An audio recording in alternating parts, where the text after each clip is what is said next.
ناظرین، بریک سے پہلے بات ہو رہی تھی ڈاکٹر طارق شیرانی کے ساتھ کارڈیک سرجریز کے حوالے سے. آئیے بات چیت کا سلسلہ آگے بڑھائیں. ڈاکٹر صاحب، جیسے کہ دل کے معاملے میں کی جانے والی سرجریز کا تذکرہ ہو رہا تھا، جی تو پروگرام کی ابتدا میں نے بتایا تھا کہ لوگوں کے اندر سرجریز کا کافی زیادہ خوف پایا جاتا ہے. جی اس حوالے سے میں جاننا چاہوں گا، کیونکہ دل ہمارے جسم کا ایک انتہائی حساس حصہ ہے، جی ایک ایسا حصہ جس کے اوپر زندگی کا دار و مدار ہے، بالکل اور اس کے معاملے میں سرجری تو خوف تو میرے خیال سے جائز بالکل ہو بالکل جاتا ہے جائز کافی ہے، حد تک. بالکل جی. کتنی خطرناک ہیں یہ سرجریز؟ دیکھیں جی، اس کی جو رسک فیکٹرز جو ہے یہ 40 ایئرس کی ایج تک 2% ہے. اچھا. اگر آپ 60 تک لے لیں تو یہ 3 سے 4% ہے. تو ایج کے ساتھ یہ بڑھتی رہتی ہے. ڈائبیٹک ہیں تو 1% ایڈ کر لیں. بلڈ پریشر ہے پہ 1% اپنا یہ سرجری کی کامیابی کا ریشو آپ کا بتا. بائی پاس کا. ٹھیک ہے جی. تو لہٰذا جیسے ایج فیکٹرز ہیں، اور آج کل جو ہے اس کو یورو سکور 2 کے ساتھ کمپیئر کرتے ہیں، اور وہ ایک سکور ہے جس میں ایج، کمپلیکیشن جو بھی ہیں سارے انٹر ہوتے ہیں. تو وہ ایگزیکٹ فگر پہ بتا دیتا ہے آپ کو کمپیوٹر کے تھرو کہ آپ کی رسک فیکٹر کتنا ہے. مگر یہ ہے کہ یہ اور جہاں تک ویلولر سرجری ہے اس کی رسک جو ہے، ایورٹک والو ہے تو اس کی 5% ہے، مائٹرل والو ہے تو 7% ہے. اگر آپ کی ایمرجنسی سرجری ہو رہی ہے تو رسک فیکٹر الگ ہے.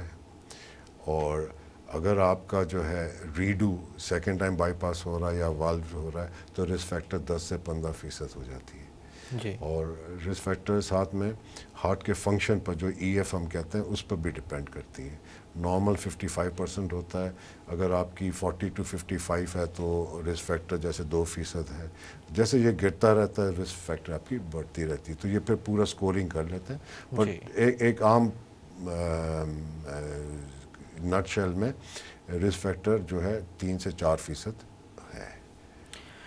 ڈاکٹر صاحب، دل کے معاملے میں سرجری کے لیے جب کوئی مریض آتا ہے تو اس کو اپنے معالج سے یہ پوچھنا چاہیے کہ کتنے امکانات ہیں کامیابی کے؟ بالکل، اور پوچھتے بھی ہیں.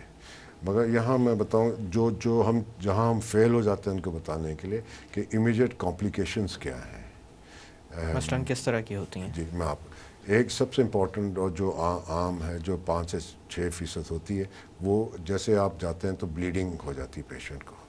اور وہ بلیڈنگ ہوتی ہے کیونکہ ٹانکے ہیں، بلڈ پریشر بڑھ گیا کہیں بھی، تو وہ واپس دوبارہ پیشنٹ تھیٹر جاتا ہے اور وہ کھلا جاتا ہے، اور پھر جہاں بھی بلیڈنگ پوائنٹ ہے اس کو کنٹرول کیا جاتا ہے. جی. اچھا، جب آپ ان سے بات کرتے ہیں بعد میں آپریشن کے بعد کہ ہم واپس لے کے جا رہے ہیں تو وہاں پریشانی اٹینڈنٹس کو بھی ہو جاتی ہے، پیشنٹ کو بھی ہو جاتی ہے. تو سب سے امپورٹنٹ وہ ہے. دوسری جو کمپلیکیشن ہے وہ یہ ہے کہ کڈنیز افیکٹ ہو سکتی ہیں، کیونکہ اگر ڈائبیٹک ہے اس کی کڈنی بارڈر لائن ہے تو کڈنیز کو افیکٹ ہو سکتی ہیں اور کچھ ٹائم لگتا ہے سیٹل ہونے میں. تیسری امپورٹنٹ ہے جو ہڈی ہم کاٹتے ہیں اس کو جوڑتے ہیں تاروں سے. جی. اگر مریض جو ہے اگر اسموکر ہے، سگریٹ پیتا ہے، اس کو کھانسی ہو رہی ہے تو پاسبلٹی رہتی ہے کہ وہ تاریں ٹوٹ جائیں، ہڈی یہ اپنی ٹوٹ جگہ جائے. پر برقرار بالکل، نہ رہے. اور دوبارہ جوڑنی پڑتی ہیں. تو لہٰذا اگر آپ پہلے اٹینڈنٹس کو یہ چیزیں سمجھا دیں تو اللہ نہ کرے اگر ان کا پیشنٹ اس میں انوالو ہوتا ہے کسی کمپلیکیشن میں تو انہیں پہلے پتہ ہوتا ہے کہ یہ پاسبلٹی ہے. کیونکہ عام طور پر اگر آپ سیکنڈ ٹائم جب لے کر جاتے ہیں تو اٹینڈنٹ یہ سمجھتے ہیں کہ آپ کا آپریشن کامیاب نہیں رہا، اور وہ ایک سائیکالوجیکلی پیشنٹ کو ہمیشہ رہتا ہے کہ یہ دوبارہ لے کر گئے مجھے اور شاید پہلا والا آپریشن کامیاب نہیں ہے. تو آپ جی. اگر واضح طور پر پہلے ان سے بات کر لیں تو انہیں پتہ لگ جاتا ہے کہ یہ پاسبلٹیز ہیں کہ ہمارے ساتھ ہو سکتی ہیں. اور لیٹ پاسبلٹی جیسے وہ آپ سے بات ہو رہی تھی وہ پھر گرافٹ بند ہونے کی، جیسے آپ نے بتایا تھا کہ اتنے سالوں کے بعد یہ سالوں کے کمپلیکیشنز بعد. ہو جی سکتے ہیں، اور جس میں بد احتیاطی ایک بہت اہم رول رکھتی بالکل، ہے. کیونکہ یہاں لوگ سمجھتے ہیں بائی پاس ہوا اب 0 میٹر ہو گیا بسم اللہ، اب جو بھی پہلے تھا جی. وہ ہو جاتا ہے. کوئی چیز 0 میٹر نہیں ہوتی. آپ کی جو بھی لائف رسک فیکٹرز جو ماڈیفیکیشنز تھی وہ برقرار رہے گی، وہ چینج نہیں ہوتی ہیں. تو لہٰذا یہ بہت مت ہے کہ بھئی بائی پاس ہو گیا تو اب میں بس وہ. مگر یہ کہ آج کل جیسے ٹرینڈ ہوا، انٹرنیٹ آنا شروع ہوا، یہ ہوا تو پیشنٹس ماشاءاللہ جو ہے جو آج سے میں 20 سال پہلے دیکھتا تھا اور اب میں بہت فرق آ گیا. اب ماشاءاللہ کافی لٹریٹ پیشنٹ آتے بھی ہیں، سوال بھی زیادہ پوچھتے ہیں اور بعد میں اپنا خیال بھی زیادہ رکھتے ہیں. نہ صرف ترقی آئی ہے بلکہ یہ جو شرح تھی رسک کی ان سرجریز کے ساتھ وہ بھی کم ہوتی گئی ہے. اور مجھے امید ہے کہ آپ کے پروگرامز جیسے اور پروگرامز ہوں جہاں یہ مزید پھیلے یہ عوام یہ بات پھیلے لوگوں تک. اچھا ڈاکٹر صاحب اسی طرح سے مختلف پروسیسز بھی ڈالے جاتے ہیں جی امپلانٹس وغیرہ فکس کیے جاتے ہیں ہارٹ کے اندر, جیسے ایک تو آپ نے ذکر کیا تھا ویلوز کا, اسی طرح سے کبھی کبھی پیس میکر بھی لگانے کی ضرورت ہو جاتی ہے. اس طرح کی ریپلیسمنٹس کے اندر ایک تو یہ کہ ویلوز کے اندر بہت بڑی ڈبیٹ کی ہے کہ ٹیشو ویلوز یوز کیے جائیں یا میٹیلک, اسی طرح سے پیس میکرز وغیرہ کے حوالے سے بھی کہ جب اس طرح کی سرجریز ہوتی ہیں تو اس کے بعد کس قسم کا احتیاط لازمی ہو جاتا ہے مریض کے لیے عمر بھر کے لیے. لیکن جہاں پیس میکر کا تعلق ہے, پیس میکر جو ہے یہ ایک امپلانٹیبل ہے جس کی بیٹری ہے بیسیکلی ہے, اور یہ اس کی لائف ہے 5 سے 7 سال. اور عموماً طور پر جو ان کی اگر کتاب آپ پڑھیں تو مشکل ہو جائے گا لائف گزارنا, کیونکہ وہ کہتے ہیں لائٹ بھی سوئچ آف نہیں کریں, آپ یہ بھی نہیں کریں, مگر بیسکلی مائکرو ویوز کے پاس نہیں جائیں. جب 81 سے پیس میکر لگاتے ہوئے ہم لوگ جنرلی کسی کو کچھ وہ نہیں کرتے. ہاں یہ ہے کہ 5 سال جب اس کی بیٹری کی لائف ختم ہونے لگے تو آپ, اور ایم آر آئی وغیرہ سے بھی ایم آر آئی سے نہیں, اس کو ایم آر آئی سے اتنا نہیں ہوتا ہے, مگر یہ ہے کہ ان کو وارن کر دیں آپ کے, میرے پاس یہ ہے کہ وہ ذرا اس کا احتیاط کر لیں. جی اور پھر اس زیادہ یہ ہے کہ جب جو نیا آئی سی ڈیز جس کو کہتے ہیں, وہ جو ڈیفیبریلیٹرز ہیں جو امپلانٹ ہوتے ہیں, ان میں ذرا ایم آر آئی میں مشکلات ہوتی ہیں. اچھا ڈاکٹر صاحب اسی طرح سے ویلوز کا جو معاملہ ہے, ویلوز 2 طرح کے آتے ہیں, ٹیشو ویلوز بالکل اور دوسرے میٹیلک. کون سے بہتر ہیں اور کس بنیاد پر یہ انتخاب کیا جاتا ہے کہ کس مریض کے لیے کون سے ویلوز استعمال کیے جائیں؟ ٹیشو والوز جو ہیں وہ ینگ فیمیلز میں جو چائلڈ بیئرنگ ایج والی ہوتی ہیں ان میں بہتر ہے, اور جو میکینیکل والوز جو ہیں وہ اولڈر ایج گروپ میں استعمال کرتے ہیں, اور پھر ایکسٹریم اولڈ ایج گروپ جو 70+ ہے پھر ٹیشو والوز لیے جاتے ہیں.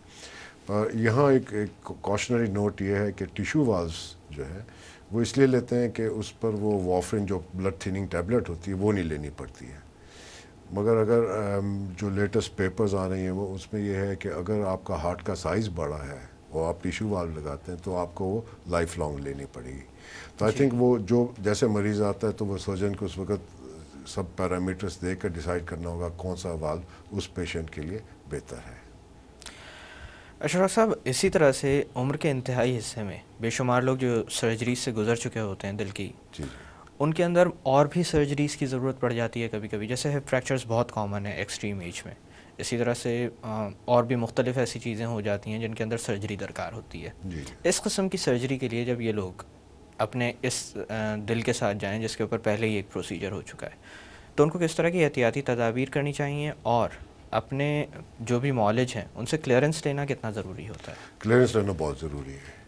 ٹھیک ہے, اور آپ نے بالکل صحیح کہا کہ اولڈ ایج میں خاص طور پر مردوں میں جو پروسٹیٹ کی پرابلم انکریز ہو جاتی ہے, وہ پہ ٹی آر پیز کے لیے جاتے ہیں. اس میں جو بلڈ تھیننگ ٹیبلٹس ہوتی ہے بیسیکلی اس کو ہم سٹاپ کر دیتے ہیں. کلیئرنس لینا ضروری ہے, ایک ایکو کرنا ضروری ہے کہ آپ دیکھ لیں کہ ہارٹ صحیح چل رہا ہے کہ نہیں, کیونکہ جنرل انیستھیزیا ملنا ہے ان کو, تو اس لحاظ سے. جہاں تک ڈینٹل ایکسٹریکشن ہے اس میں اگر بائی پاس ہوا ہے تو آپ کچھ 5 دن پہلے اپنی ایسپرین جو ہے یا بلڈ تھیننگ ہے وہ آپ اس کو روک دیں, اور 5 دن ڈینٹل ایکسٹریکشن کے بعد اور پھر اس کو دوبارہ شروع کر دیں.